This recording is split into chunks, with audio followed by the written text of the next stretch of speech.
J'ai le plaisir de vous présenter mon livre intitulé L'apport économique et culturel des Huguenots au pays du refuge, publié par les éditions Ampélos de Paris.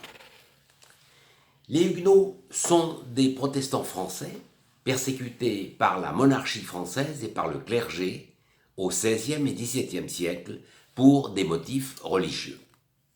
De ce fait, ils sont partis dans les cantons suisses et dans la République de Genève, où ils ont participé activement dans le développement de l'industrie horlogère pour en faire le centre horloger que nous connaissons en ce moment. Ils se sont rendus en Allemagne et particulièrement dans le Brandebourg, où ils ont installé plus de 84 manufactures de laine qui nourrissaient des milliers d'ouvriers.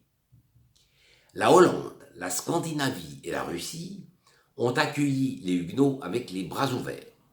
L'Écosse, l'Irlande et l'Angleterre ont reçu près de 80 000 Huguenots qui ont contribué au développement de l'industrie de textile et du commerce des vêtements, et spécialement dans le sud-est de l'Angleterre. En 1624, des Huguenots sont partis et ont traversé l'Atlantique pour arriver dans la baie de Manhattan, et ce sont eux qui ont fondé la ville de New York, et ils ont participé activement, leurs fils et petits-fils, à l'émancipation de l'Amérique en 1776. 80 familles huguenotes sont parties de Hollande au cap de Bonne-Espérance, où ils ont cultivé le vin avec des cépages français nouveaux, et de telle sorte qu'aujourd'hui, l'Afrique du Sud est le 9e producteur mondial de vin dans le monde. Les 200 à 300 000 Huguenots qui sont partis de France ne représentaient qu'un faible pourcentage de la population de ce pays.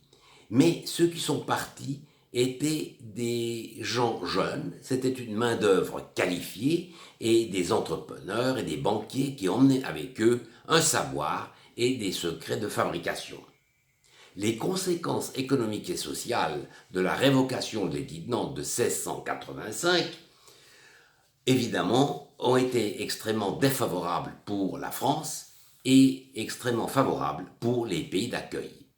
Mon livre est en vente dans toutes les librairies françaises et également sur le site internet www.librairiejeancalvin.fr.